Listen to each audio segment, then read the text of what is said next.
question that was coming up quite a lot. Can you explain the process of staircasing? Quick show of hands.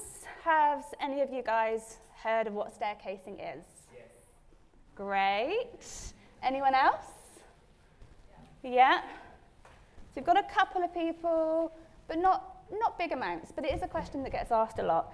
So staircasing is simply a term for buying more shares in your shared ownership home. A lot of people are asking how it actually works. So what happens is when you've bought a shared ownership property and you want to buy more shares, and you can do that whenever you so wish to do so, we work out the current value of your shared ownership home, and that's usually done by a RIC surveyor. At that point, once you've got the valuation, you don't have to commit to buying more shares. It's completely your choice. Once the valuation comes in, we work how much you'll pay to buy the shares that you want, and we'll send you a report. Then you decide how many you want to buy in writing. We instruct solicitors and the payment of our admin fee, and then once it's sorted, we instruct the solicitors to work closely with them until everything's completed. So with staircasing, we always say to people, if they're going to do that, it's best to buy as much as you can within each transaction, because there are fees involved if you want to buy more of your shared ownership home. So currently the main charges are an admin fee, which for us at Astor is £150 plus VAT, unless you're buying 1% shares on the new model lease, in which case then there's no charge there.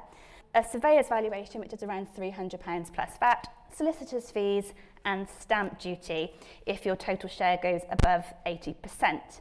Now, if you bought the property in 2020 and the value of the property was £100,000 and you bought 50% share of the property, you'd be looking at £50,000 for the value of your share. If you then went to have the reevaluation back when you're looking to buy more shares and the price has gone up, your remaining shares will be based upon that current property value. So the remaining 50% share in this example would be £60,000 to obviously buy the remaining part of the property. Any questions on that so far? No? Okay. The next question that came up and was really popular is, can you sell a shared ownership home? Another big question. Came up quite a few times actually. Has anybody here wondered how, if you bought a shared ownership home, how you would go about selling it? Yes, so you thought about that. Anybody else wondered how that process might work? Yeah.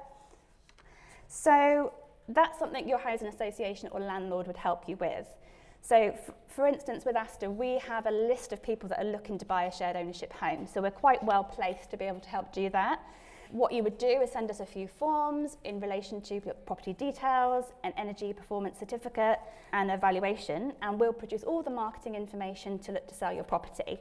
And depending on the lease, there's normally around a 4 to 8 nomination period where we have that chance to sell the property.